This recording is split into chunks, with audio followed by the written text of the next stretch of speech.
مسلمانوں کی نا ایک تعداد لڑتے لڑتے لڑتے لڑتے دور چلے گئی، تاتاریوں نے قید کر لیا۔ 4 مسلمان تھے، تبلیغ کرنے گئے، جنگ کرنے گئے، جہاد کرتے کرتے کافروں سے لڑتے لڑتے تاتاری قوم میں چلے گئے، وہ قید کر لیے گئے تو سزائے موت کا حکم ہوا۔ 4 بزرگ تھے، سزائے موت کا حکم ہوا تو تاتاری بادشاہ جو تھا وہ بڑا خلاف تھا، بڑا سخت مخالف تھا مسلمانوں کے۔ اس نے کہا کہ ان کو جب پھانسی دینا نا مسلمانوں کو تو میرے سامنے دینا۔ اب 4 عالم ہیں، 4 صوفی ہیں، سفید داڑیاں، سر پہ امامے۔ پھانسی کا وقت آیا تو جو پھانسی گھاٹ ہے وہ ایک ہے، چاروں کو کٹھے پھانسی نہیں ہو سکتی۔ ایک کو کہا کہ ایک ایک کر کے ان کو پھانسی دو۔ جب پھانسی کا وقت آیا نا تو جو سب سے پیچھے سے ہوئی تھے وہ دوڑ کے آگے آئے، کہنے لگے بادشاہ پہلی باری میری لگا پہلی۔ اب بادشاہ نے کہا ٹھیک ہے اسے لٹکا دو۔ وہ قریب آئے تو دوسرے دوڑ آئے، کہنے لگے نہیں نہیں پہلی باری میں نے زیادہ کافر قتل کیے، میرا بڑا جرم ہے، مجھے پہلے سزا دو۔ ان کو پھانسی دینے لگے تو تیسرے آ گئے، کہنے لگے نہیں یہ تو میرا قتل کرتا تھا، رستے میں بتایا کرتا، ڈھونڈ کے میں بتلاتا تھا کہ یہاں زیادہ تعداد ہے، مجھے پہلے پھانسی دو۔ تیسرے کے ساتھ بات ہو رہی تھی تو چوتھا دوڑا آیا، کہنے لگا یہ رستے بتاتا تھا، یہ تبلیغ کرتا تھا، یہ سارا کچھ کرتا تھا، لیکن کہا یہ کہتے تھے چلو واپس چلتے ہیں، میں جانے نہیں دیتا تھا، میں کہتا تھا اور کافر مارنے اور علاقے فتح کرنے، میرا جرم بڑا ہے، مجھے پہلے پھانسی دو۔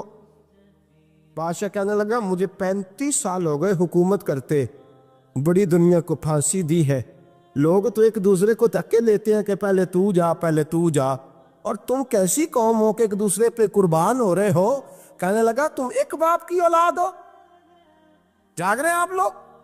تاتاری بادشاہ، کافر بادشاہ، اسلام کی مخالفت کرنے میں ایک باپ کی اولاد ہو کا نہیں، ایک قبیلے کے رہنے والے ہو کا نہیں، ایک ملک کے رہنے والے ہو نہیں۔ اس نے کہا رشتہ کیا ہے تمہارا، رشتہ کیا ہے؟ تو بول کے کہنے لگے خدا ایک ہے، نبی ایک ہے، خدا ایک ہے اور نبی منفعت ایک ہے، اس قوم کی نقصان بھی ایک ہی، سب کا نبی اللہ بھی، قرآن بھی ایک۔ کیا ہی اچھا تھا ہوتے اگر مسلمان بھی ایک، یوں تو سید بھی ہو، مرزا بھی ہو، افغان بھی ہو، تم سبھی کچھ ہو، بتاؤ کہ مسلمان بھی ہو۔ فرمایا ہمارا اللہ ایک ہے، نبی ایک ہے، تو کہا پھر ایک دوسرے پہ جان کیوں دیتے ہو؟ فرمایا ہمارے نبی نے ہمیں بھائی بھائی بنا دیا ہے، بھائی کا دل نہیں کرتا اس کی آنکھوں کے سامنے بھائی چلا جائے، ہمارا دل نہیں کرتا پہلے مجھے دے پہلے مجھے دے۔ بادشاہ کہنے لگا تمہارا جذبہ مجھے متاثر کر گیا، جاؤ میں تم چاروں کو آزاد کرتا ہوں، تمہیں آزاد کرتا ہوں۔ میرے دوستو یہ رنگ تھا، دیکھیں نا، یہ اس ترتیب نے نظام دیکھا نا، اس فلک نے پہلی بار دیکھا، اس زمین نے پہلی بار، اور میرے حضرت صاحب فرمایا کرتے تھے زمین تڑپ کے روئی، اس نے پہلی دفعہ دیکھا۔ حضرت ابو عبیدہ بن جراح نے میدان بدر کے اندر جب جنگ کا تبل بجا، حالات بگڑے، جناب ابو عبیدہ بن جراح کہتے ہیں تاریخ نے ایک عجیب موڑ پہ مجھے لا کے کھڑا کیا۔ آپ فرماتے ہیں میرے لیے اللہ نے جو آزمائش رکھی وہ سب سے بڑی رکھی۔ فرمانے لگے جب میں میدان میں نکلا تو کافروں نے میرے سامنے جس کو لا کے کھڑا کیا وہ میرا سگا باپ تھا۔ اور فرماتے ہیں اب مشکل بن گئی، عشق تے اگ دوویں ایک برابر، تے عشق دا سیک بدھیرا، اگ تے ساڑے ککھ تے کانے، تے عشق ساڑے تن میرا، تے اگ دا دارو می تے پانی، کوئی دسے ہے عشق دا دارو کیڑا، بلے شاہ تے کچھ بھی نہیں بچدا جتھے عشق ہوراں دا ڈیرا۔ فرمانے لگے اب میرے لیے سامنے باپ، ادھر بیٹا۔ آپ فرماتے ہیں 2 رستے تھے، باپ بچاؤں یا رسول اللہ کا دین بچاؤں۔ 1 منٹ تھا فیصلہ کرنے کے لیے کہ ابا بچے گا یا دین بچے گا، کفر بچے گا یا اسلام بچے گا۔ فرماتے ہیں میں نے منٹ پورا نہیں سوچا، میں نے تلوار اٹھائی، باپ کی گردن کاٹ کے گرائی اور رسول اللہ کا دین بچا لیا۔ باپ کی گردن کٹ کے گری اور نبی پاک کا دین بچ گیا، بچا لیا رسول اللہ کا دین۔ حضرت عمر نے ماموں کو مارا، حضرت مصعب ابن عمیر کہتے ہیں تاریخ مجھے بھی لا کے کھڑا کرتی ہے بدر کے میدان میں، تو کفر کا لبادہ اوڑھ کے جب سامنے آیا تو وہ میرا سگا بھائی تھا، سگا بھائی۔ حضرت عمر ملک شام جاتے ہیں، جب فتح ہوتے ہیں حضرت سعد بن ابی وقاص بلاتے ہیں، شام جاتے ہیں، تو حضرت عمر کہتے ہیں شام آئے ہیں یار، سب سے پہلا کام یہ کر بلال کا تو پتہ کر، یہاں سنا ہے بلال حبشی کا مکان بھی کہیں نیڑے نیڑے ہے، پتہ تو کر۔ حضرت بلال حبشی حضرت سیدنا سعد کہنے لگے حضور بلا نہ لے، فرمایا نہیں، وہ مصطفیٰ کا غلام ہے تو میرا تو امام ہے، میں گھر ملنے جاؤں کا گھر رحماؤ بینہم، کالے رنگ کے حبشی غلام سیدنا بلال حبشی کو ملنے گھر گئے، اور جناب عمر جا کے بیٹھک میں انتظار کرنے لگے، گویا ڈرائنگ روم میں بیٹھے انتظار ہونے لگا۔ جناب سیدنا بلال آئے تو حضرت عمر اٹھ کے کھڑے ہوئے۔ ملک شام کے لوگوں نے یہ منظر عجیب دیکھا کہ جناب عمر فاروق ایک حبشی کے لیے کھڑے ہوئے، اور جب کھڑے ہوئے تو حضرت بلال کہنے لگے عمر بیٹھ جاؤ، یہ کیا کر رہے ہو؟ حضرت سیدنا عمر رو پڑے، کہنے لگے بلال تو حبشی پہلے تھا، جب سے رسول اللہ کا غلام بنا ہے ساری امت کا امام بن گیا، ساری امت کا تو امام بن گیا ہے جب سے تو نبی پاک صلی اللہ تعالی علیہ وسلم کا غلام بن۔ بھائی یاد رکھے، جب اشداء علی الکفار کی بات تھی تو اپنے سگے قتل ہو گئے، اور جب رحماء بینہم کی بات تھی تو پھر یہ نہیں دیکھا یہ حبشی ہے۔ توجہ ہے میری بات پر؟ جاگ رہے نا آپ لوگ؟ ادھر دیکھیں، پھر یہ نہیں دیکھا کہ یہ حبشی ہے، یہ رومی ہے، یہ کون ہے، پھر یہ دیکھا کہ یہ رسول اللہ کا غلام ہے صلی اللہ ہو۔ ہمارے ہاں تو نفرتیں پھیل گئی ہو، او بس کرو جی بنگالیوں سے جان چھڑاؤ، او بس کرو جی فلانے سے، او بس کر یار، رہن سہن اپنا اپنا ہوتا ہے، لیکن مسلمان جس طرح کا بھی ہو اس کے ساتھ نفرت کرنے کی اجازت نہیں ہے۔ پہلی بات اشداء علی الکفار، دوسری بات رحماء بین، اب تیسری بات ہے تراہم رکعا سجدا یبتغون فضلا من اللہ ورضوانا۔ میں نے جو شروع میں بات کی تھی نا کہ اگر خانہ کعبہ میں 40-50 لاکھ حاجی مل کے دعا ہی مانگ لیتا، دعا ہی مانگ لیتا مل کے تو کمال ہو جاتا۔ حضرت ابو بکر صدیق رضی اللہ تعالیٰ عنہ سے کسی نے پوچھا تھا بدر میں فتح کیسے ہوئی؟ اب بھی مسلمان کہتے ہیں نہیں جی کیسے لڑیں گے جی، ہمیں اپنا بڑا مسئلہ ہے۔ یہ کمزور لوگوں کی باتیں، کمزور جو خدا والے ہوتے ہیں ان کی یہ سوچ نہیں ہوتی، یہ آرزو کرم اور میں آپ سے کروں، یہ بھیک اس کو جی دیے جس کا خدا نہ ہو۔ یہ کمزور لوگ ہیں، کہتے ہیں نہیں کیسے ہوگا، کس طرح ہوگا، جن کو پتا ہو کہ ہماری غیبی طاقت ہے، ہماری۔ حضرت ابو بکر صدیق رضی اللہ تعالیٰ پوچھا جناب بدر میں کیسے جیت گئے؟ تلواریں زیادہ تھی، نیزے زیادہ تھے، یا آپ کو جاسوسی زیادہ تھی، پتہ زیادہ تھا کہ یوں قابو آئیں گے کافر؟ تو ابو بکر صدیق فرمانے لگے نہ نیزوں سے جیتے نہ تلواروں سے جیتے، ہم جو بدر میں جیتے ہیں تو مصطفیٰ کی نمازوں سے جیتے، ہمیں جو بدر میں کامیابی ملی تو رسول اللہ کی دعاؤں کی برکت سے ملی۔ فرمانے لگے کافر ساری رات شرابیں پیتے رہے، ساری رات وہ ناچ گانے میں مصروف رہے، اور میں حضور کے خیمے میں موجود تھا، نبی پاک ساری رات نماز پڑھتے رہے، ساری رات حضور نماز پڑھتے رہے، ساری رات اللہ سے دعا کرتے رہے۔ فرمایا صبح جو کامیابی ملی تو یہ مصطفیٰ کی نمازوں کی برکت سے ملی۔ ایک بزرگ کی میں بات سن رہا تھا، وہ کہہ رہے تھے اب نمازیں عبادتیں ریاضتیں بعد میں کرنا، پہلے جہاد کرو۔ کہہ رہے تھے اب نکل کر خانقاہوں سے ادا کر رسم شبیری، عبادتیں ریاضتیں تلاوتیں درود بعد میں ہوگا، پہلے جہاد۔ تو میں نے کہا صاحب عبادتیں تلاوتیں درود ہو کہاں رہا ہے، پہلے وہ جگہ تو بتائیں۔ خانقاہوں پہ تو عرس ہو رہا ہے، سال کے بعد ڈھول لگ رہا ہے۔ وہ جو زمانہ تھا نا کہ خانقاہ شریف پہ شام تک قرآن مجید ختم ہوگا، فجر کے بعد 50,000 درود پڑھا جائے گا، وہاں لوگ آئے ہیں تو وہاں ذکر کرتے کرتے لوگ اس قدر مست ہوئے کہ انہیں ہوش ہی نہیں کہاں کہ کہاں گئے، وہ تو دور ختم ہو گیا۔ اب کہاں ہے خانقاہ میں؟ اب تو نظر نیاز رہ گئی، ختم شریف رہ گیا، عرس پاک رہ گیا، باقی تو معاملہ ختم ہے۔ وہ کہاں گیا معاملہ سارا؟ بھائی دعائیں التجائیں شہاب الدین غوری سے پوچھا جناب فتح کیسے ہوئی؟ کہنے لگے خواجہ معین الدین اجمیری کی دعاؤں کی برکت سے۔ فرماتے ہیں بابا دعا مانگتا تھا، ہم جہاد کرتے تھے، اللہ کامیابی دے دیتا۔ بھائی وہ عبادت، وہ ریاضت، وہ مسلمان جو رات کو اپنے رب کو منا لیا کرتا تھا، وہ اپنی عبادت کے زور پر اللہ تبارک و تعالیٰ کی بارگاہ میں آہو زاری۔ حضور نے فرمایا الدعاء صلاح المومن، دعا مومن کا ہتھیار ہے۔ دعا مومن کا بول کے بتانا ہے، دعا مومن کا۔ فرمایا مومن یہ ہتھیار چلا سکتا ہے، یہ ہتھیار کافر کے پاس موجود حضرت زید بن حارثہ رضی اللہ تعالیٰ عنہ کو نہ پکڑ کے کچھ کافر ان کو پکڑ کے لے گئے تو ایک درخت کے ساتھ باندھ لیا، کہنے لگے تمہیں قتل کریں گے، حضور کے صحابی ہیں رضی اللہ تعالیٰ۔ جب کافر آپ کو قتل کرنے لگا نا تو انہوں نے درخت کے ساتھ اچھی طریقے سے ٹانگیں باندھ لی، ہاتھ باندھ لیے، گردن باندھ لی، کہنے لگا بلا اپنے رب کو۔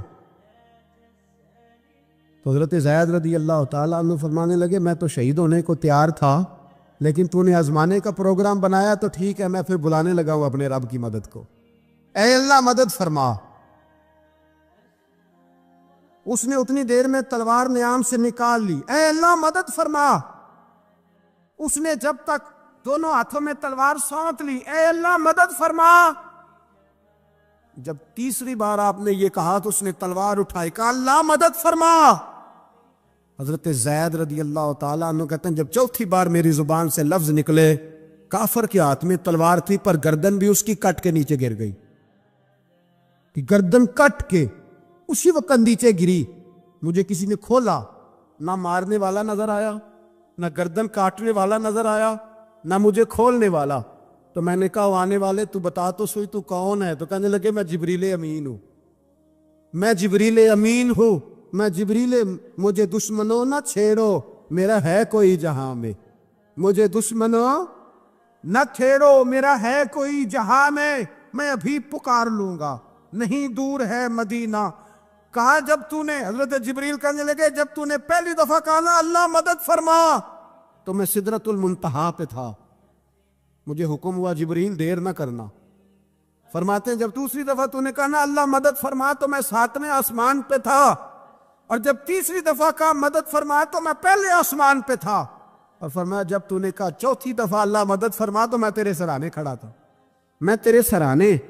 تو بھائی اب تو اجتماعی دعا بھی نہیں رہی ہماری، اب تو یہ والا سوتا بھی، اکبر الآبادی نے کہا تھا مصیبت میں بھی اب یاد خدا ہم کو نہیں آتی، دعا منہ سے نہ نکلی جیبوں سے عرضیاں نکلی۔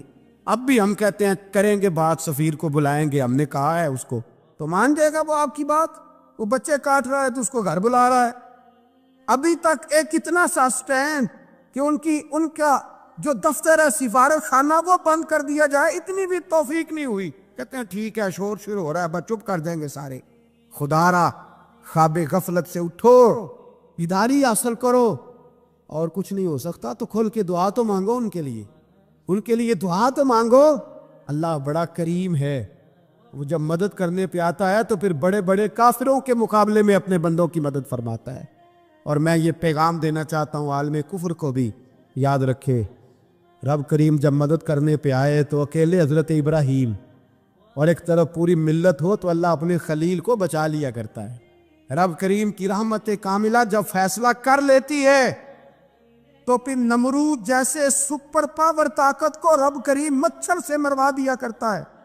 اللہ تبارک و تعالی، یہ تو مسلمان کا دعا والا سوتا ہی، وہ نکل کر خانقاہوں سے ادا کر رسم شبیری، یہ تو تب ہوگا جب خانقاہ کے اندر کوئی ذکر فکر عبادت ہو رہی ہو، اور جب وہاں حال ہی کوئی نہیں، وہاں تو رقص و سرور ہے، وہاں تو بس جھوٹی تعریفیں ہیں، ہر آدمی نے ایک بندہ ساتھ رکھا ہوا ہے تعریفیں کرنے کرانے والا، وہ تو معاملہ ہی اور ہو گیا ہے۔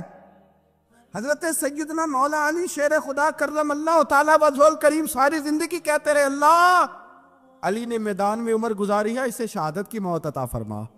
او بھائی یہ تو شہادتیں مانگنے والے۔ حضرت امام حسین میدان کربلا میں کھڑے تھے، شمر کہنے لگا حسین تیری چاروں جانب موت ہے، تو آپ فرمانے لگے تجھے ابھی ہمارا پتہ ہی نہیں، موت سے تو ہمارا پیار چلتا ہے، اور فرمایا یہ شہادت تو ہمارا پیچھا کرتی ہے، پہنچ جاتی ہے جہاں ہم ہوتے ہیں، موت سے ڈرا رہا ہے۔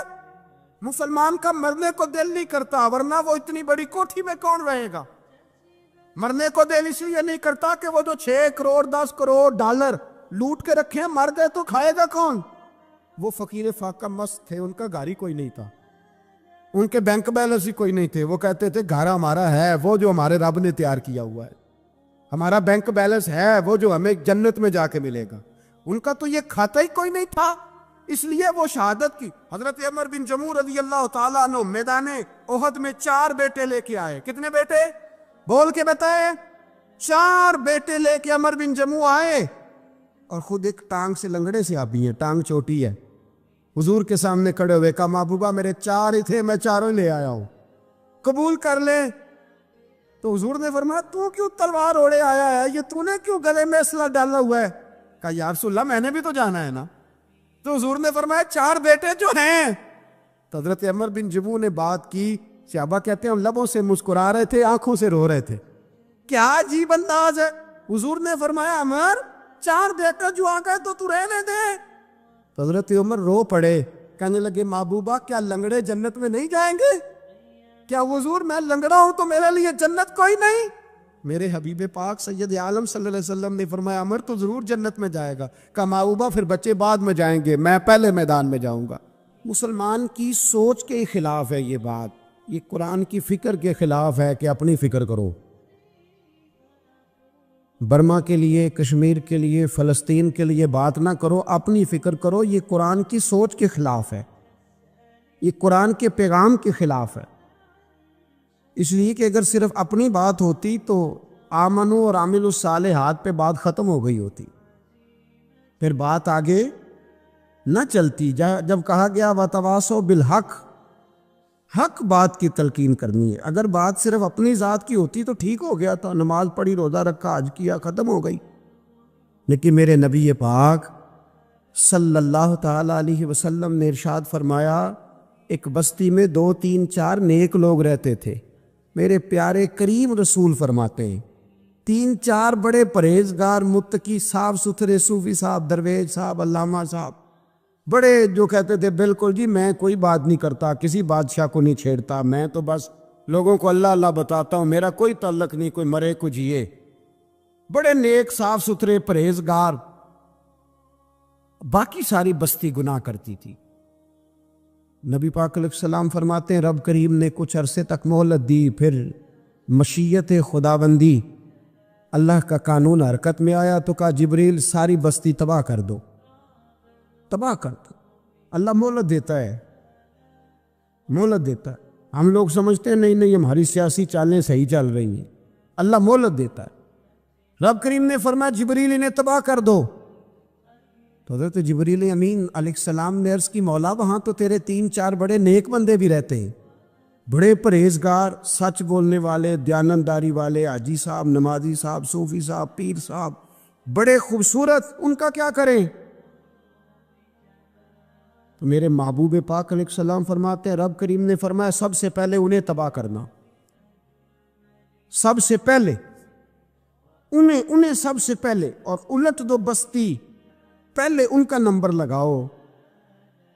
یا اللہ ان کی کیا غلطی ہے؟ تو غلطی سن لیں، غلطی یہ ہے کہ انہوں نے 2 صفتیں پیدا کی ہیں، اگلی 2 پیدا کیوں نہیں کی؟ اِلَّا الَّذِينَ آمَنُوا وَعَمِلُوا الصَّالِحَاتِ پہ روک کیوں گئے، آگے کیوں نہیں بڑھے؟ اللہ کریم نے فرمایا جبریل دیکھو نا، میری نافرمانی ہوتی رہی اور ان کے چہرے پر کبھی شکن تک نہیں آیا، لوگ میرا قانون توڑتے رہے، انہیں کبھی برا ہی نہیں لگا، گناہ دیکھ کر کبھی خیال ہی نہیں آیا بدلنے کا۔ میرے بھائی امت مسلمہ اپنے لیے تو آئی نہیں دنیا میں، نبی پاک کی اس لیے تھوڑے آئے تھے کہ پیسے کمائیں، دنیا داری کریں، جھوٹ سچ ماریں اور رخصت ہو جائیں، بچے پیدا کریں۔ یہ کام تو ہندو، سکھ، بدھ مت سارے کر رہے ہیں، تو فقط اس کام کے لیے تھوڑی آیا ہے۔ کنتم خیر امت اخرجت للناس، اللہ فرماتے ہیں میرے محبوب کے غلاموں تم بہترین امت ہو، میں نے تمہیں امتوں کے بھلے کے لیے پیدا فرمایا ہے، تمہیں لوگوں کی امامت کے لیے دنیا میں بھیجا ہے۔ اے نوجوان مسلم کبھی یہ تدبر بھی کیا تو نے؟ وہ کون سا گردو ہے جس کا ہے تو ایک ٹوٹا ہوا تارا؟ تو نے کبھی سوچا ہے تو کیا ہے؟ پتہ ہے تجھے؟ روزی کماؤ، روٹی کماؤ، اور اب تو بہت سارے لوگ جھوٹ کی دنیا میں زندہ ہیں، جھوٹ بولتے ہیں اپنے آپ کے ساتھ بھی، دائیں بائیں فراڈ کر رہے ہیں اپنی ذات کے ساتھ، خول بنا لیا اس میں بند ہو گئے، باہر ہی نہیں نکلی۔ اپنے ملک کی سوچو، اپنی بات کرو۔ علامہ اقبال نے پتہ کیا کہا تھا؟ اقبال نے، یہ سنو جو لوگ کہتے ہیں پہلے پاکستان، برما کے مسلمان بعد میں کشمیر کے مسلمان، پہلے سنو اقبال کیا کہتے ہیں۔ اقبال کہنے لگے ان تازہ خداؤں میں بڑا سب سے وطن ہے، ان تازہ خداؤں میں بڑا کون؟ وطن کی محبت ایمان کا حصہ، اس میں شک نہیں، لیکن اگر اسلام سے پہلے وطن آ گیا تو اقبال کہتے ہیں ان تازہ خداؤں میں بڑا سب سے وطن ہے، اور جو پیرہن اس کا ہے وہ مذہب کا کفن ہے۔ فرماتے ہیں جو وطن اوڑھ لیتا ہے اس نے اپنے مذہب کو دفن کر دیا۔ سب سے پہلے پاکستان نہیں، سب سے پہلے رسول اللہ کا دین ہے، سب سے پہلے قرآن ہے، سب سے پہلے نبی پاک کا فرمان ہے، سب سے پہلے امت مسلمہ ہے۔ ان تازہ خداؤں میں بڑا سب سے وطن ہے، جو پیرہن اس کا ہے وہ مذہب کا کفن ہے۔ اور اقبال کہنے لگے قوم مذہب سے ہے، مذہب جو نہیں تم بھی نہیں۔ قوم مذہب سے ہے، مذہب جو نہیں، کوئی نہیں سمجھ آ رہی آپ کو میری بات؟ قوم کس سے ہے؟ پاکستانی ہونے سے، پنجابی ہونے سے، سندھی بلوچی پٹھان ہونے سے؟ نہ، قوم مذہب سے ہے، اور مذہب جو نہیں تم بھی نہیں۔ یہ کیسے ہو سکتا ہے کہ مذہب نہ اور بندہ زندہ رہے؟ یہ کیسے ہو سکتا ہے؟ بھائی کافر نے اصل میں جاگ ہی نہیں رہا، میں جاگتا ہی نہیں، میں جیب کی سوچتا ہوں، مسجد کی سوچتا ہوں، خانقاہ کی سوچتا ہوں، مدرسے کی سوچتا ہوں، دکان کی، سارا دن تو اس چکر میں لگا رہتا ہوں لوگوں کو ثابت کرنے میں کہ میں صحیح ہوں باقی غلط ہے۔ میں تو اپنی ذات کے خول سے اٹھ ہی نہیں رہا، اور مجھے یہ اندازہ ہی نہیں کہ لیبیا سارا کٹ گیا، مصر کے ٹکڑے ٹکڑے ہو گئے، مجھے پتہ ہی نہیں کہ شام، جس کے بارے میں میرے نبی پاک علیہ السلام نے فرمایا مکے اور مدینے کے بعد اللہ نے سب سے زیادہ برکتیں ملک شام میں رکھی ہے، اور حضور نے فرمایا جس نے ہجرت کرنی ہو وہ شام جائے۔ اتنا اعلیٰ ملک سارا کٹ گیا، 4,000 ہزار لوگ ایک ایک دن میں قتل ہو گئے، پر میرا گھر آباد ہے نا، کوئی حرج نہیں، وہ کٹتے ہیں تو وہ دور ہیں، کٹتے رہے۔ فلسطین میں ہمارے ہاں معراج کی محفلیں بڑی جم کے ہوتی ہیں، سارے لوگ پڑھتے ہیں سبحان الذی اسریٰ بعبدہ لیلا من المسجد الحرام الی المسجد الاقصی۔ انہیں پوچھو روز قرآن مجید میں مسجد اقصی کا نام لینے والوں تو مسجد اقصی کہتے ہو تو تمہیں اللہ کتنی نیکیاں عطا کرتا ہے، بتاؤ تو صحیح مسجد اقصی کدھر ہے؟ اور اب تو میری طرح کے مولوی آدھی حدیث سناتے ہیں، کہتے ہیں مسجد نبی میں ایک نماز پڑھو تو 50,000 کا ثواب، حرم شریف میں پڑھو تو 1,00,000 کا ثواب۔ مولانا حدیث یہاں سے شروع نہیں ہوتی، کھولو تو صحیح کنز المال، پڑھو مسند امام احمد بن حنبل، حدیث تو یہاں سے شروع ہوتی ہے۔ میرے نبی پاک نے فرمایا مسجد اقصی میں جس نے ایک نماز پڑھی 25,000 کا ثواب، اور میری مسجد میں جس نے ایک نماز پڑھی 50,000 کا ثواب، اور اللہ کے گھر بیت اللہ جس نے پڑھی 1,00,000 کا ثواب۔ مسجد اقصی کا تو ذکر ہی چھوڑ گیا ہے، کیوں؟ وہ مسجد جس کی طرف منہ کر کے 15 سال میرے نبی پاک نے نماز ادا کی، کس نے؟ بولیے گا 15 سال تک، 2 ہجری میں 13 سال مکے میں، 2 سال مدینے میں، مسجد اقصی کی طرف جدھر منہ کر کے تیرے اور میرے رسول نماز پڑھتے رہے۔ آج وہ مسجد یہودی کے قبضے میں ہے، کئی جمعے تالا رہتا ہے، وہاں نماز نہیں پڑھنے دی جاتی۔ مجھے کیا لگے اس بات سے، میری مسجد میں تھوڑی لگا ہوا ہے۔ ایسی ہوا چلی ہے کہ ہر شخص سوچتا ہے تمام شہر جلے بس ایک میرا گھر نہ جلے۔ بھائی یہ وہ دور ہے جس دور میں ذرا سی بھی کسی شخص کو تکلیف ہوتی ہے تو عالمی میڈیا پہ بات جاتی ہے، موبائل جیبوں میں فوراً تصویریں کیش ہوتی ہیں۔ میں اور آپ، ہمارا اس قوم سے تعلق ہے جس قوم کے بچے کٹ گئے، ذبح ہو گئے، عورتوں کے پستان کاٹ کے برما کے بدھوں نے ان کے کباب بنا کے کھا لیے، چھوٹے چھوٹے بچوں کی لاشیں انہوں نے لٹکا ڈالی، اور یہاں میں حکومت کی کیا بات کروں، یہاں کسی سیاستدان کو مکھی کاٹ جائے تو ہمارے پھٹے آباد ہو جاتے ہیں بحث کرنے کے لیے۔ ہمارے اپنے لوگ، عام آدمی نہیں بات کرتا، عام آدمی نہیں نکلتا، عام شخص کو فکر ختم ہو گئی۔ بھائی سب سے بڑھ کر بہترین مسجد کے خطیب امام حسین تھے۔ مسجد نبی سے بڑی بھی کوئی مسجد ہوگی جس ممبر پر رسول پاک بیٹھ کے خطبہ دیا کرتے تھے، اور میرے مصطفیٰ کے آستانے سے بڑا بھی کوئی آستانہ ہوگا جس کی سجادگی امام حسین کے پاس تھی۔ کہتے ہیں ہمارا کیا تعلق، ہمیں کیا لگے، جو مرضی ہوتا پھرے۔ امام علی مقام آرام سے مسجد نبی میں بیٹھے تھے، زمانہ پوری دنیا سے جاتا تھا، ہاتھ چومتا تھا، قدموں میں بیٹھتا تھا. اتنے بڑی عظمت والی بھی کوئی شخصیت ہوگی جس کے رگوں میں رسول اللہ کا خون دوڑتا ہے، جسے حضور اپنی زبان مبارک اس طرح وہ چوسا کرتے تھے جیسے عرب کے لوگ پیاس کے عالم میں کھجور چوسا کرتے تھے. اتنا بڑا بھی کچھ شخص تھا، لیکن جب دین پہ کڑا وقت آیا تو حسین نے مسجد کی خطابت نہیں بچائی، آستانہ نہیں بچایا. امام علی مقام نے کہا کوفہ لٹتا ہے تو لٹتا رہے، دمشق میں فساد ہوتا ہے تو ہوتا رہے، وہ ملک شام کی بچیاں رو رہی ہیں تو روتی رہیں کہ ہم پہ یزید قابض ہو گیا، میری مسجد آباد ہے، کافی ہے نا. امام حسین نکلے اور نکل کے کہنے لگے جنت البقیع والی جگہ پہ کھڑے ہو کے یا رسول اللہ میں جا رہا ہوں اور آپ کے لیے جا رہا ہوں، اس لیے کہ مجھے اس شام کو بچانا ہے جس شام میں رسول اللہ کا کلمہ پڑھنے والے لوگ بستے ہیں. مجھے کوفہ، دمشق، مصر کے لوگوں کو بچانا ہے. نانا تیرے کرم کے خزینے کی خیر ہو، میں جا رہا ہوں تیرے مدینے کی خیر ہو. نکل کھڑے ہوئے امام علی مقام، میدان میں نکلے. کس کے خلاف؟ کون تھا یزید؟ مسلمان تھا. اس وقت تک تو سب نے مسلمان لکھا ہے، جس نے کافر کہا شہادت امام حسین کے بعد کا. جرم کیا تھا؟ میری گردن جھک جاتی ہے جب میں یہ بات کرتا ہوں، ایمانداری سے کہہ رہا ہوں، جوش خطابت نہیں، میری گردن جھکتی ہے جب میں یہ لفظ ادا کرتا ہوں. امام علی مقام اس شخص کے خلاف نکلے. سارے خطبے امام حسین کے پڑھ کے دیکھو. امام حسین نے فرمایا یزید شرابی ہے. شرابی مسلمانوں کا حکمران ہو سکتا؟ آپ نہ بولیں بے شک، پر بات تو سچی ہے نا. امام حسین نے فرمایا شرابی کو ووٹ دیا جا سکتا؟ فرمایا رنڈیوں کا ناچ دیکھتا ہے جو مجرے دیکھے، جو رنڈیوں کے ناچ دیکھے وہ مسلمانوں کا حکمران ہو سکتا؟ امام حسین میدان میں نکلے اور 18 سال کے علی اکبر سے لے کر 6 مہینے کا علی اصغر دے دیا. لیکن شرابی کو برداشت، بے حیا کو برداشت تو میں کیسے کرتے؟ دوستی قاتل سے بھی، مقتول سے یارانہ بھی.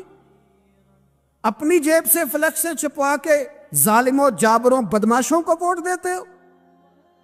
امام حسین کو تیری دیگ کی ضرورت ہے جو تو 10 محرم پہ پکاتا ہے، چاولوں کی ضرورت ہے جو تو نے 9 محرم کو پکائے. ان کو اس بریانی کی عادت تھی جو تو نے پکائی ہے. میرے گھر میں فلاں MNA MPA صاحب آ گئے تھے، امام حسین کے گھر کے اندر یزید نے پیغام بھیجا. اس نے کہا جیسے کہو گے کر لوں گا، جتنے پیسے کہو گے دے دوں گا، جتنی مسجدیں کہو گے بنوا دوں گا، جتنے ادارے کہو گے تعمیر ہو جائے، مجھے نہ چھیڑو. آپ نے فرمایا نا، مسجد مدرسے اس وقت آباد رہتے ہیں جب حکمران صحیح ہوتے ہیں، اور جب حکومتیں غلط ہوتی ہیں تو پھر مساجد آباد. اور آج دین نبی دا وانگ یتیمہ رووے تے کرلاوے تے آکھے میں کتھوں لبا عمر بہادر، میں کتھوں لبا عمر بہادر جڑا مینوں سینے لاوے. امام راضی کہتے ہیں کہ سیدہ فاطمہ الزہرا رضی اللہ تعالیٰ عنہ کے دونوں شہزادے حسنین کریمین بیمار ہو گئے تو سیدہ نے منت مانگی کہ بچوں کو شفا ہوگی تو 3 روزے رکھوں گی. شفا ہو گئی، روزے بھی رکھ لیے. اور جب مولا علی شیر خدا روزہ رکھنے کے لیے بیدار ہوئے، سیدہ فاطمہ الزہرا بیدار ہوئی تو امام حسن اور حسین بھی اٹھ گئے. 7-8 سال کی عمر ہے، اماں جی ہم نے بھی رکھنا ہے. صبح کھجور اور دودھ سے روزہ رکھ لیا گیا. این افطاری کے وقت مولا علی کہتے ہیں فاقے چل رہے تھے، کہیں سے میں جون لایا تھوڑے سے. سیدہ فاطمہ الزہرا نے پیس کر روٹیاں پکائیں. وہ وقت جو بڑا مشکل ہوتا ہے افطار کا، کہتے ہیں اس وقت جب کھانے کے لیے بالکل ہاتھ آگے بڑھنے لگے اور امید تھی کہ ابھی سیدنا بلال اللہ اکبر کہیں گے تو روزہ کھلے گا، لیکن ابھی چند ہی منٹ رہتے تھے کہ دروازے پر ایک فقیر نے صدا دی. کہنے لگا سارے مدینے کے دروازے کھٹکھٹا آیا ہوں، قحط ہے، فاقہ ہے، اے رسول اللہ کے خاندان والو، میں یتیم ہوں. کسی نے بتایا ہے کہ اور کوئی دروازہ کھلے نہ کھلے سیدہ کا دروازہ تیرے لیے ضرور کھلے گا. کیا یتیم کو روٹی ملے گی؟ تو حضرت مولا علی نے بچوں کی طرف دیکھا ہی تھا کہ امام حسن ساری روٹیاں جا کے دروازے پہ دے آئے. کھجور اور پانی سے افطار ہو گیا. صبح پھر کھجور اور دودھ سے روزہ رکھا.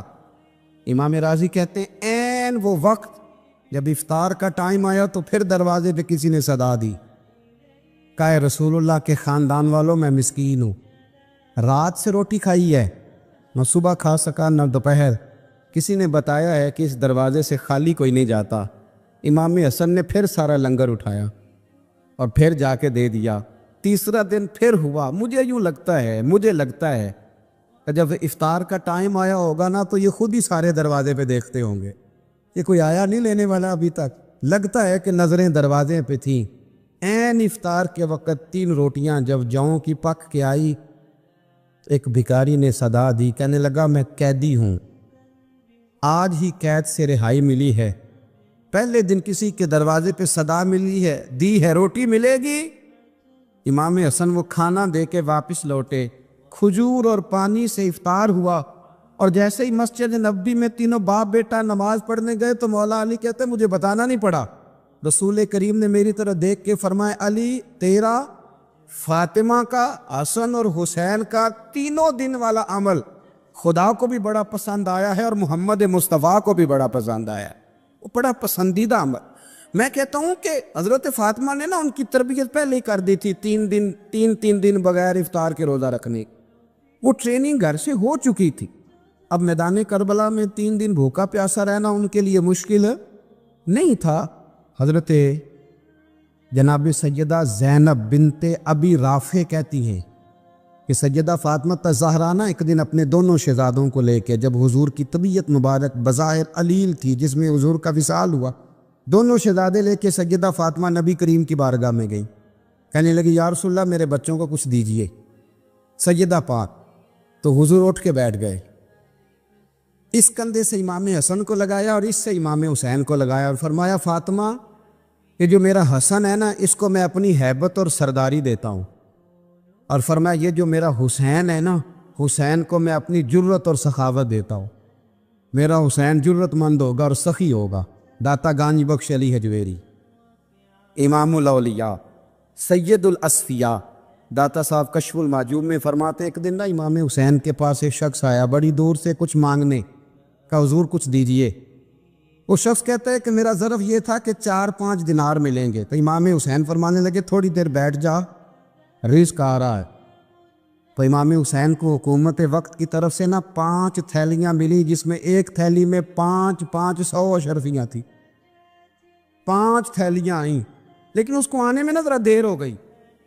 وہ 5 تھیلیاں جب آئی نا تو امام حسین اس کی طرف 5 تھیلیاں بڑھا کے نا، ذرا دیکھنا میری طرف غور سے، 5 تھیلیاں بڑھا کے نا تو فرمانے لگے میاں جتنا تجھے انتظار کرایا نا اتنی ہم تیری حاجت پوری نہیں کر سکے، تو یہ نہ محسوس کرنا کہ حسین کے دروازے پہ بیٹھا بھی رہا ہوں تو ملا کیا ہے، یہ نہ محسوس کرنا۔ وہ شخص کہتا ہے جب میں نے وہ تھیلیاں کھولی اور پھر میری نظر امام حسین پہ پڑی تو میرے اندر سے آواز آئی اگر حسین ابن علی اتنے سخی ہیں تو محمد عربی کتنے سخی ہو، اگر یہ معیار ان کا ہے، ان کا یہ معیار ہے، اور خود بھیک دیں خود ہی کہیں منگتے کا بھلا ہو، خود کہنے لگے جتنا انتظار کرایا ہے اتنی تیری مدد کر سکے۔ یہ سخاوت کا معیار تھا، یہ طریقہ تھا۔ ایک دفعہ سیدنا امام حسین رضی اللہ تعالیٰ عنہ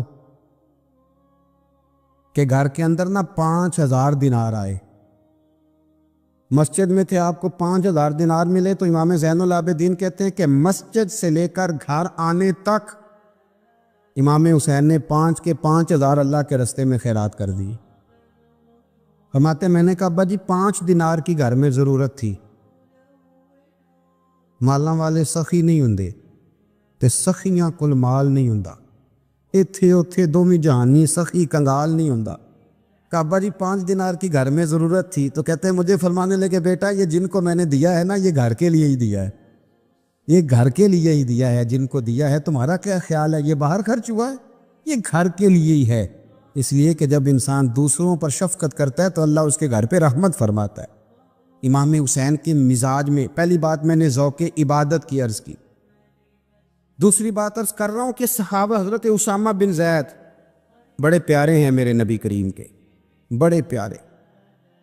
حضرت اسامہ بن زید کے بارے میں سیدہ عائشہ صدیقہ فرماتی ہیں ان کے ناک سے اگر ریٹھ نکلتی تھی تو اللہ کے رسول اپنے دست مبارک سے صاف کر دیتے تھے، اور سرکار فرماتے تھے کہ اگر اسامہ لڑکی ہوتا نا، ان کے غلام کے بیٹے تھے حضرت زید بن عامر، اگر یہ لڑکی ہوتا میں اسے زیور پہناتا. بڑے پیارے تھے. لیکن جب ان کا آخری وقت آیا نا تو 60,000 دینار کا قرضہ تھا. رشتہ داروں سے کہا، دوستوں سے کہا، یاروں سے کہا، پر قرض ادا نہیں ہو رہا تھا. حضرت اسامہ بن زید کہتے ہیں بڑا پریشان تھا. جب حد ہو گئی نا تو حضرت اسامہ بن زید فرمانے لگے جاؤ کوئی حسین ابن علی کو خبر کرو، ان سے کہو میں نا غلام ہوں آپ کے نانا کا، اور مقروض دنیا سے چلا گیا تو کیا بنے گا. امام حسین کو خبر ملی تو دوڑے آئے.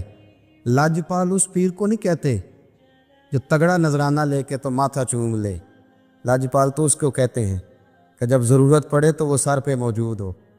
حضرت سیدنا امام حسین تشریف لائے تو جناب اسامہ بن زید رو پڑے، کہنے لگے حضور میں نے نا غلامی کی ہے آپ کے نانا کی، اور اس غلامی پہ ناز ہے. اب 60,000 دینار کا قرضہ لے کے دنیا سے جاؤں گا تو میری قبر پہ بوجھ رہے گا.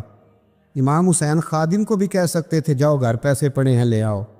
امام حسین خود گئے، چادر اوڑھ کے تو اس کی اوٹ میں بکل میں 60,000 دینار چھپا کے لائے اور جناب اسامہ بن زید کے سامنے رکھ کے کہنے لگے اسامہ یار پیسے رات کو ہی آئے تھے، میں سوچ رہا تھا مجھے تو ضرورت نہیں، اللہ نے کس کا نصیب میرے گھر میں بھیج دیا، مجھے تو حاجت ہی نہیں تھی، اب پتہ چلا پیسے تیرے تھے، اللہ نے حسین کی ڈیوٹی لگائی ہے کہ جا کے دے آ. حضرت اسامہ بن زید رو پڑے، فرمانے لگے اللہ آپ کو بہترین صلہ عطا فرمائے. امام بڑا ہی پیار کرتے تھے.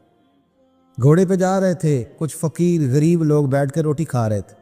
کہاں رہے تھے؟ سڑک کے کنارے. تو امام زین العابدین فرماتے ہیں کہ جب امام حسین گزرے تو انہوں نے آواز دی حضور دل کرتا ہے ہمارے ساتھ بیٹھ کے روٹی کھائیں. کائنات کے مالک و مختار کے نواسے اور دنیا کے سب سے بڑے شہزادے گھوڑے سے اترے اور غریبوں کے ساتھ سڑک پہ بیٹھ گئے، روٹی کھانے لگے اور دیر تک کھاتے رہے. اور جب فارغ ہو گئے تو فرمانے لگے کھانے کی ضرورت بھی نہیں تھی، حاجت بھی نہیں تھی، پر تم نے آواز دی تو دل رکھنے کو بیٹھ گیا تھا، اگر اجازت دے تو چلا جاؤں. یہ مزاج تھا، یہ طبیعت تھی. آپ کے ایک بھائی ہیں چھوٹے، حضرت محمد بن حنفیہ نام ہے، حضرت مولا علی شیر خدا رضی اللہ تعالیٰ عنہ کی دوسری بیوی سے. ایک دن حضرت امام حسین ان کے گھر میں بیٹھے تھے تو کسی بات میں نا اختلاف رائے ہو گیا، تو امام علی مقام ناراض ہو گئے، فرمایا آج کے بعد تیرے گھر نہیں آؤں گا. رومال اٹھایا چلے گئے. لوگوں نے حضرت محمد بن حنفیہ رضی اللہ تعالیٰ عنہ سے کہا حسین تو ناراض ہو گئے، کبھی نہیں آئیں گے. آپ فرمانے لگے بھائی تمہارا ہے کہ میرا؟ جی بھائی تو آپ کے ہیں. فرمایا اگر کہو تو چند منٹوں میں حسین واپس آئے. جناب ناراضگی ہو گئی ہے. فرمایا ناراضگی ہوئی ہے پر میں اس کے دل کی نرمی کو تو جانتا ہوں نا، اس کے مزاج کے اندر جو محبت ہے اس سے تو ابھی آئے. کہ جناب وہ کیسے؟ فرمانے لگے دیکھنا ذرا. تو امام حسین نے خط لکھا، حضرت محمد بن حنفیہ نے رکا لکھا، کہنے لگے حسین میرے باپ کا نام بھی علی ہے اور آپ کے باپ کا نام بھی علی ہے، پر ایک فضیلت ایسی ہے جس میں آپ کا مقابلہ نہیں کر سکتا، وہ یہ ہے کہ آپ سیدہ فاطمہ الزہرا کے لال ہیں، آپ محمد مصطفیٰ علیہ السلام کے نواسے ہیں. کہنے لگے بھائی جان آپ نے نانا جان کی وہ حدیث تو سنی ہوگی کہ دو لوگ ناراض ہو جائیں تو جو صلح پہلے کرے جنت میں پہلے جائے گا. فرمانے لگے دل میرا کر رہا تھا کہ پہلے صلح کر لوں، لیکن پھر بڑے بھائی کو پشت کروں گا جنت میں جاتے ہوئے، یہ بھی تو بے ادبی ہے نا. اب خط میں نے لکھ دیا ہے، آپ کا جو ارادہ ہو. امام حسین نے خط پڑھا تو آنکھوں میں آنسو آ گئے. پھر سے رومال اٹھایا. بچے پوچھنے لگے کہاں جا رہے ہیں؟ کہا آپ بھائی کے گھر جا رہا. کہا آپ تو ناراض تھے. فرمایا تھا ناراض پر ہے تو میرا بھائی نا. ہو گئی بات ختم. بڑی دل میں نرمی، طبیعت میں سوز، لہجے میں گداز. حضرت امیر معاویہ رضی اللہ تعالیٰ عنہ نے ایک شخص کو بھیجا مدینہ منورہ شان سے، تو اس نے کہا میں نے امام حسین سے ملنا ہے، تعارف کیا ہے؟ جناب امیر معاویہ فرمانے لگے مسجد نبوی میں جانا جس کے گرد لوگ سب سے زیادہ ادب سے بیٹھے ہوں اور جس کی باتیں سب سے زیادہ میٹھی ہوں اور جس کی نظریں سب سے زیادہ جھکی ہوں اور جس کے چہرے پر تمہیں سب سے زیادہ وقار نظر آئے، وہی علی کے بیٹے حسین ہوں گے. جو سب سے زیادہ تمہیں وہاں ماحول کے اندر جو شخص نظر آئے پوچھنے کی ضرورت نہیں پڑے گی. وہ شخص کہتا میں مدینے آیا تو میں نے واقعی ایک شخص کو دیکھا شہد کے گرد مکھیوں کا اتنا ہجوم نہیں ہوتا جتنا امام حسین کے گرد رسول اللہ کے غلاموں کا ہجوم تھا، لیکن نظریں جھکی ہوئی، باتیں میٹھی، لہجہ گداز گداز، لفظوں میں رانائی، اور لوگ کئی باتیں پوچھتے تو علی کے صاحبزادے ایک آدھ جملہ بولتے تو لگتا یہ کہ وہ جملہ سیدھا دل میں اترتا چلا جاتا ہے. امام علی مقام کے کردار میں نا کچھ باتیں بڑی زیادہ تھیں، بہت زیادہ تھیں، بڑا حسن تھا. ایک بات تو یہ تھی امام حسین رضی اللہ تعالیٰ عنہ کا علم و فضل بڑا کمال کا تھا. ایک دفعہ صحابہ میں مسئلہ بن گیا کہ بچہ پیدا ہوتا ہے تو اس کا وظیفہ کیسے لگانا ہے. امام حسین کا علم و فضل بتا رہا ہوں، علم و فضل. تو بات بڑی پیچیدہ ہو گئی. حضرت عبداللہ ابن زبیر کے پاس لوگ آئے، کہنے لگے کہ آپ بڑے صاحب علم و فضل ہیں، آپ نے حضور علیہ الصلوۃ والسلام کے ساتھ وقت گزارا ہے، تو مسئلے کو حل کریں کہ بچہ پیدا ہونے کے بعد حکومت اگر وظیفہ لگائے گی تو کب لگائے گی. جب بحث طول پکڑ گئی، مسئلہ حل نہیں ہوتا تھا، تو حضرت عبداللہ ابن زبیر کہنے لگے ہم سے نہیں حل ہوگا. ایک بندہ ہے جس کے سینے میں رسول اللہ صلی اللہ تعالیٰ علیہ وسلم کے نور نبوت کا فیضان ہے، وہ یہ مسئلہ حل کریں گے. تو کہا وہ کون سے؟ آپ فرمانے لگے جب ہم سے مسائل حل نہیں ہوتے تو ہم ان کے علم سے فائدہ اٹھاتے ہیں. کہا کون ہے؟ کہا جناب امام حسین. تو لوگ حضرت امام حسین کے پاس گئے کہ حضرت یہ ایک مسئلہ الجھ گیا ہے کہ بچہ پیدا ہو تو وظیفہ کب لگانا ہے. فرمایا الجھنے والی بات ہی کوئی نہیں، پیدا ہونے کے بعد جب وہ پہلی دفعہ آواز نکالے تو اس کا وظیفہ لگا دو. اس کا مطلب یہ ہے کہ وہ دنیا میں آ گیا ہے، اس نے اپنے آنے کا اظہار کر دیا ہے، اعلان کر دیا ہے، اب اس کا وظیفہ لگا دو. تو اس پر پھر صحابہ کا اتفاق ہو گیا. امام حسین کے علم سے، فضل سے لوگ فیض اٹھاتے تھے. حضرت سیدنا امام حسین کی شہادت کے بعد حضرت عبداللہ ابن زبیر رضی اللہ تعالیٰ عنہ نے قاتلان حسین سے خطاب کیا اور فرمانے لگے اللہ کی قسم تم نے اس شخص کو شہید کیا ہے جو راتوں کو لمبے لمبے قیام کرتا تھا، اور تم نے اس شخص کو شہید کیا ہے جس سے میں دن میں جب بھی ملتا تھا تو وہ روزے سے ہوتا تھا. تم نے اس شخص کو شہید کیا جو قائم اللیل تھا، صائم الدہر تھا.